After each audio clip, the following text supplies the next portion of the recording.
Un día más abrimos nuestro espacio de psicología y lo hacemos de la mano del buen amigo Enric Valls. Bienvenido al programa. Muchas gracias, un honor y un placer de nuevo. Vamos a hablar de un tema que por muchas veces repetido no deja de ser complicado y sobre todo en el momento que a cada uno de nosotros nos sucede. Estamos hablando del duelo, de cómo afrontar la pérdida de un ser querido. No hay dos personas que sean idénticas en este tipo de problema. Enric, la palabra afrontamiento, este término, ¿qué es lo que significa en psicología? Sí, debo de remarcar que es un tema muy complejo. Cada persona sufre el dolor de forma única y no hay un manual concreto en el que nos dice cómo debemos de actuar. Cada persona tiene sus tiempos y ahora si quieres lo comentaremos. Pero sí que es cierto que primero, para que lo identifiquen, el duelo es el proceso de adaptación emocional ante una pérdida laboral o incluso, y lo más intenso, es una pérdida personal o familiar. A través de ese dolor, la persona nunca es igual. O sea, es decir, cuando tenemos una pérdida, nos cambia y digamos que es un proceso de transformación. No nos curamos de una pérdida, lo que nos hace es un camino a través del dolor y no es un pozo, porque hay personas que desgraciadamente se encuentran en un pozo, ¿no? El dolor es un camino y es un proceso que nos ayuda o nos transforma de una forma diferente, ¿no? De alguna manera existe la manera de afrontar teórica, sería una forma reflexiva, otra reactiva y otra supresiva, es decir, tres formas en la cual pues, el paciente pues, reflexiona, asume, la otra implica que reacciona impulsivamente y la tercera niega siempre lo que ha pasado.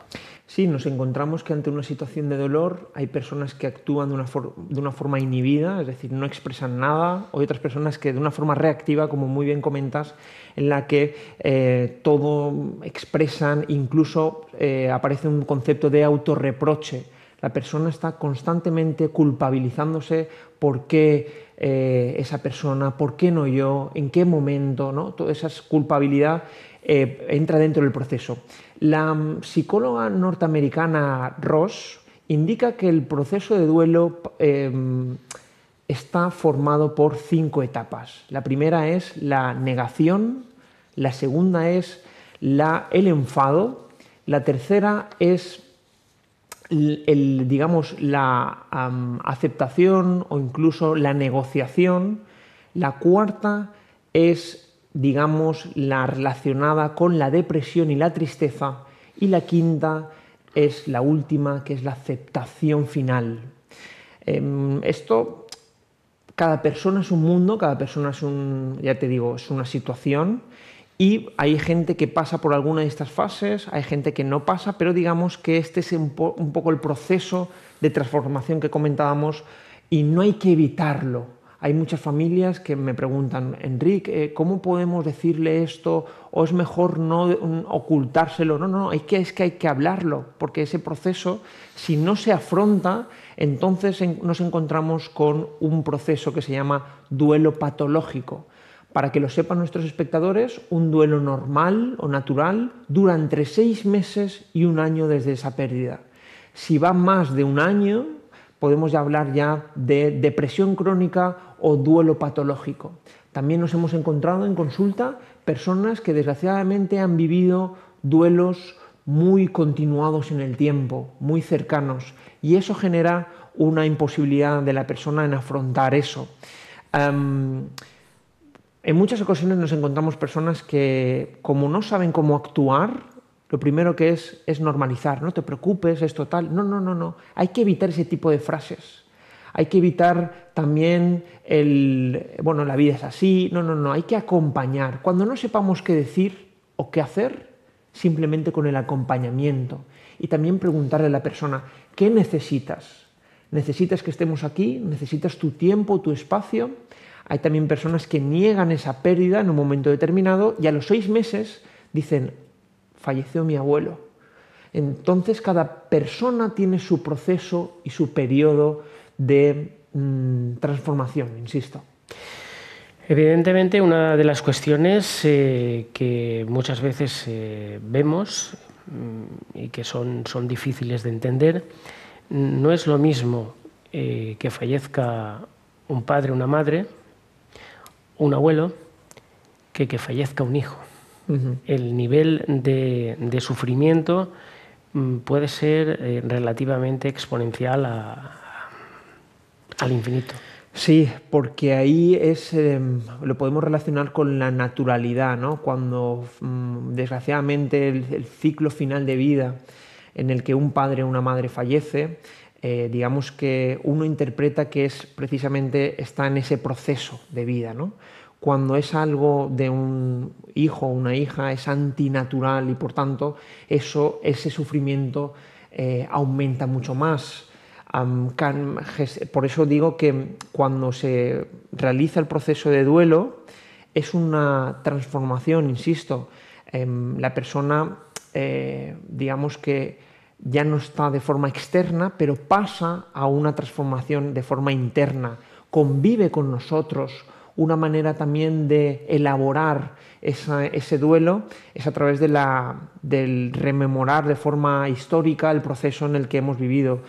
Por ejemplo, a través del álbum de fotos, de un álbum de fotos, a través de la escritura. La escritura es muy reparadora y nos ayuda también a canalizar, porque la mano va más lenta que la mente, y entonces nos da tiempo a observar, a digerir, y hay que sentir, no hay que inhibir, porque hay muchas personas que evitan esa situación, no hablan.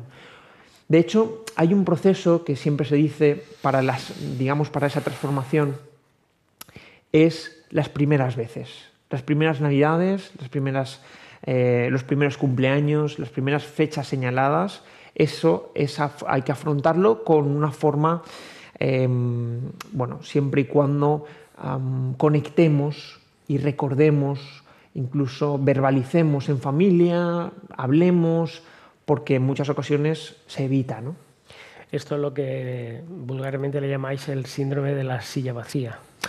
El síndrome de la silla vacía, correcto, es una técnica. Dentro de la psicología hay diferentes corrientes, ¿de acuerdo? Está la cognitiva conductual, la psicología positiva, la gestáltica, la familiar sistémica, ¿no?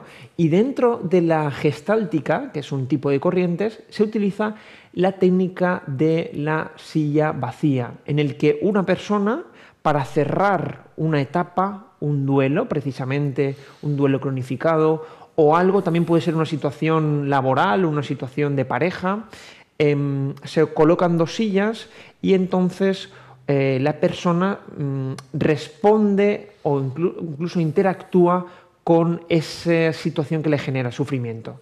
Entonces va respondiendo, se va colocando, se va sentando y va contestando, y es una técnica que se utiliza para la elaboración de un duelo, ¿no? La pandemia, el COVID-19, ha hecho que la situación de la muerte de nuestros seres queridos sea especial y quizás haya roto todos los esquemas que había sobre el duelo en psicología. No poderse despedir de un ser querido, incluso como ha pasado en la Comunidad de Madrid, que hay gente que ha estado buscando el cadáver de sus seres queridos durante muchos días, no sabiendo qué había sido de ellos. Esto es totalmente nuevo dentro de este espacio, ¿no? Sí, totalmente nuevo, y es totalmente necesario hacer la despedida con el familiar. De hecho, nos hemos encontrado en consulta personas que no han podido hacer o cerrar ese duelo porque no han podido despedirse, no han podido tener ese contacto, ese último respiro, ¿no? Entonces, claro, eso genera que se puedan potenciar terrores nocturnos, pesadillas, mucha culpabilidad, mucho autorreproche, mucho malestar, y por eso en un momento determinado se pidió a Consellería, incluso al Ministerio, la posibilidad de hacer esa última despedida o ese último contacto con un familiar. Finalmente se dieron cuenta de que eso era necesario, porque es muy duro no poderse despedir y además no poder tener ese espacio con nuestro ser querido, ¿no? La verdad es que todas estas cuestiones, más allá del tema psicológico, lo que quizás provoquen es que revelan a la persona y le produce quizás un miedo, un sentimiento de culpabilidad, de decir, se ha ido, no he podido decirle adiós, no he podido darle mi mano. Esto a nivel de duelo es una cuestión, pero a nivel luego psicológico de la persona, ¿puede afectarla en su día a día? Sí, porque no ha tenido esa... Vamos a ver, es que estos temas hay que hablarlos siempre con mucha cautela y con mucha sensibilidad, porque cada persona, insisto, vive, siente una situación que es única. No podemos, el dolor no es comparable nunca con... Incluso no podemos ningunear, no podemos minimizar, hay que sentir, hay que hablar y hay que afrontarlo. Y si no tenemos ese punto o esa situación, nos puede generar ya algo patológico, algo que no curamos y que no cerramos. Por lo tanto, por supuesto, claro que afecta en todas las áreas. Y si además no tiene la persona esos mecanismos de poder canalizar o de afrontar o incluso de expresar, si no tiene esos canales, si no tiene esos engranajes, es muy complicado. Y ya pasamos, dejamos un poco el tema de la pandemia, pasamos ya al tema que estamos tratando a nivel genérico. Sí que ocurre que a nivel particular, evidentemente cada persona es un mundo y lo afronta de una manera, pero sobre todo en personas más jóvenes, cuando les falta el ser querido, estoy hablando, pues puede ser de, no sé, imaginemos un accidente del novio, el accidente de un marido joven o de una mujer joven. Lo que la sociedad interpreta, si esta persona a los pocos meses vuelve a tener un novio, se vuelve a casar, esto la sociedad realmente no sabe dentro del cerebro de cada persona lo que hay y lo que necesita. Correcto. La gente, el desconocimiento genera muchas veces crítica, el desconocimiento genera duda, incluso que las personas interpreten lo que ellos mismos están proyectando, sienten, y eso genera mucho más dolor para la persona que está viviendo, sintiendo y experimentando ese dolor, ¿no? El conjunto de ese dolor genera sufrimiento y si además esas personas desconocen, aquí también tenemos presente el tema de los prejuicios, ¿no? El tema de prejuzgar una situación que desconocemos y que, pues por eso mismo nosotros remarcamos esa empatía, que es ponerse en el lugar de la otra persona, ponerse en los zapatos de la otra persona y sobre todo no juzgar. No sabemos esa persona qué es lo que ha vivido, no sabemos lo que ha experimentado, no sabemos el por qué. No podemos generalizar, no podemos decir que A más B es igual a C, porque puede ser igual a Z. Cada persona tiene su situación y cuando uno escucha frases terribles, ¿no? O incluso juzga de una forma muy subjetiva, en fin, uno personalmente dice, mira, mejor, exacto, pasamos página o lo que has dicho no lo he escuchado, ¿no? Y Enrique, ¿habría unas reglas, unos mandatos básicos, ¿no? para afrontar el duelo? Sí, insisto, cada situación de duelo es única, cada situación y cada persona es diferente, pero sí que podemos establecer unas pautas generales. Una de ellas es el hablar, el conversar, el recordar de forma afectiva a través de, bueno, de situaciones con las que hemos convivido con la persona, el tener también el escribir, insisto, es muy terapéutico, pues lo que nosotros llamamos una carta sin enviar, el explicar, no hay fin en esa carta. Cada día vamos escribiendo lo que recordamos de esa persona, lo que le hubiéramos dicho, lo que decíamos y vivimos. Y una vez tengamos esa carta, ya te digo, no tiene fin. Normalmente se suele recomendar que escriba la persona durante el tiempo que considere al día, y cuando ya sienta que lo ha dicho todo y lo ha expresado todo, cerrar esa carta. Y hay varias opciones. Una es romperla, otra es tenerla de forma que uno la recuerda y en el momento de bajón, sí, exacto, recordarlo y leerlo. O incluso hay gente que la quema a nivel de purificación, ¿no? Incluso, pero siempre esa persona pasa de forma externa a compartir con nosotros de forma interna y estar en nuestros recuerdos y en nuestros pensamientos. Disimular el dolor no conduce a nada positivo, ¿verdad? No, disimular es una manera también de evitar, es una manera también de no afrontar, que también es doloroso, pero es que hay que pasar por ese dolor. Sin ningún tipo de prisa, porque hay personas que dicen, bueno, ya, tú tienes que ser fuerte, tienes que superarlo. No. Hay que evitar ese tipo de frases. O ya te digo, de ningunear o de no darle la importancia o, bueno, esto es un proceso de vida, tal. No. Es decir, la persona debe de pasar por ese camino para poder elaborarlo, porque si lo evita, si no lo afronta, incluso si se autoengaña, corre el grave peligro de caer en una depresión crónica o incluso de algún tipo de patología mucho más grave. Hay un mecanismo de defensa que yo creo que estarás conmigo, Enrique, que es el llorar.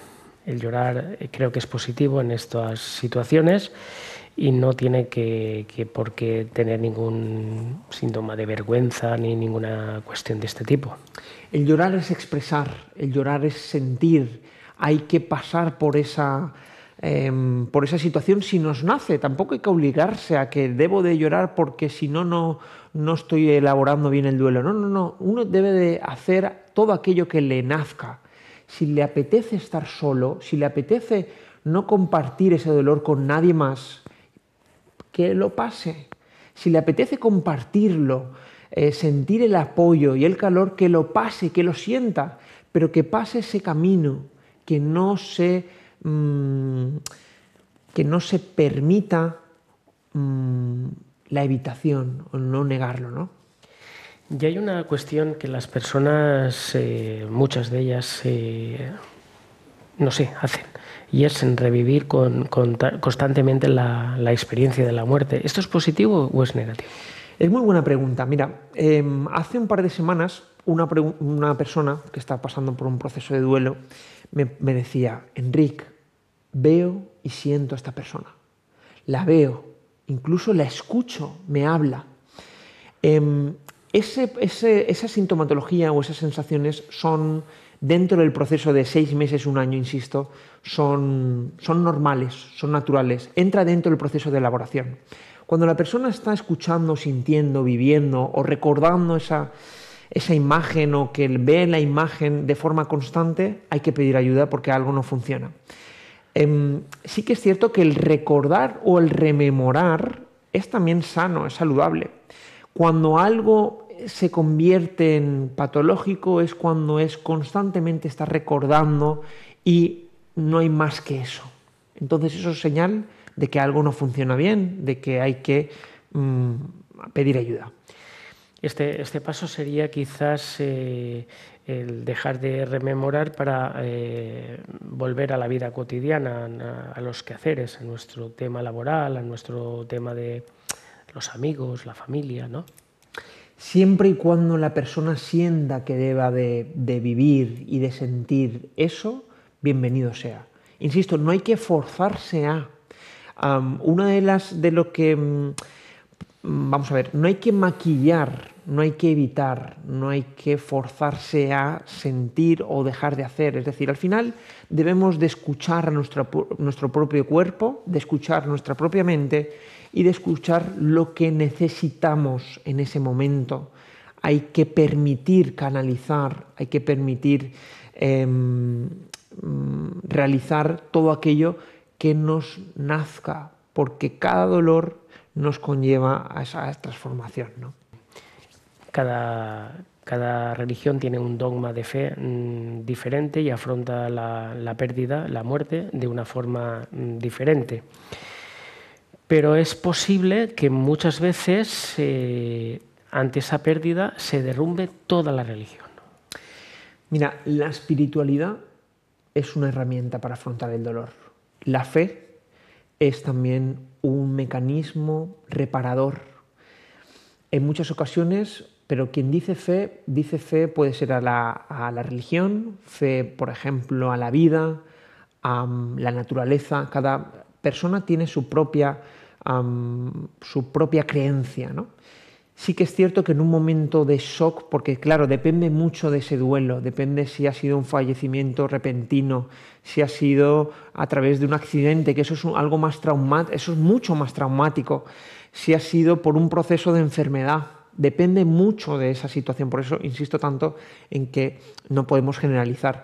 Pero sí que es cierto que en ese proceso de lo que hablábamos, en esas etapas de negación, de culpabilidad, de incluso negociación con uno mismo y con los demás, entra el proceso de preguntas de vida, ¿por qué? ¿Para qué? ¿Por qué a mí? ¿No? Entonces, todo ese proceso también influye esa fe. Hay personas que de repente culpabilizan, ¿no?, a esa espiritualidad y entonces rechazan todo eso, pero entra dentro de ese proceso a lo mejor de negación o incluso de depresión, pero después ya vuelve esa creencia o incluso aferrarse a esa parte reparadora como es la espiritual, ¿no? Las personas que no suelen afrontar el duelo, digo con garantías y entrecomillado siempre la palabra garantía, una de las pautas que les ofrecéis es que la familia vigile de ellas, porque vamos a ver, el aislamiento social, el abuso de alcohol, de drogas, el abuso de medicinas e incluso el desaseo personal puede caer en el pozo que antes decíamos. Sí, esa reactividad, es decir, esas reacciones o incluso conductas son señales también de que, pues bueno, depende de cada persona. Como lo has dicho, el consumo hace que uno también evite ese dolor. Pero cuando hablamos, en algunos casos, se habla con la familia para que apoye a la persona que está sintiendo y experimentando ese sufrimiento. Esa pauta se recomienda cuando, insisto, cada persona es un mundo, pero cuando ya se da un duelo patológico o un duelo cronificado, para evitar algo que es señal de alarma, que es cuando la persona siente desesperanza. La desesperanza es ya señal de peligro, porque entonces la persona ya no ve más allá. Y entonces llega a tal punto ese sufrimiento o esa depresión que pues, ve la única vía de escape el desaparecer, ¿no? De hecho, remarco, un duelo no es una enfermedad. La depresión sí que es un trastorno mental y es una enfermedad. Y la diferencia entre duelo y depresión, por ejemplo, se da en la autoestima. En la depresión sí que se ve afectada la estima que tiene uno mismo. No me veo bien, soy un fracaso como persona. En cambio, el duelo no lo es. El duelo es un camino de transformación y, por lo tanto, claro, afecta a las diferentes áreas, pero es un proceso de adaptación a una reacción emocional a una situación terrible, ¿no? Y ya solamente nos queda, Enrique, que de alguna manera indiques de manera, no sé, la gente, las estrategias positivas que pueda afrontar esa gente, pues no sé, involucrarse en la familia, en temas de voluntariado, de poder hacer alguna cosa que la retorne a la vida social normal. Sentir ese dolor, escucharse, hablar también, conversar con aquellas personas que tienes más cerca, pedir ayuda en un momento determinado si nos vemos incapaces. Luego también un factor importante que, insisto, es el escribir, el recordar, el rememorar a través de momentos, de anécdotas, de situaciones. Son pautas para tener presente y elaborar ese duelo de una forma con mayor transformación y con mayor tranquilidad espiritual y emocional, ¿no? Muchas gracias, Enric, por haber abordado este tema de una manera pues, normal, sencilla, hablándole a la gente. Y te esperamos una semana más para seguir tratando otros temas. Y a todos ustedes quiero recordarles una frase de Enric Valls que ha dicho que el duelo no es una enfermedad, la depresión sí.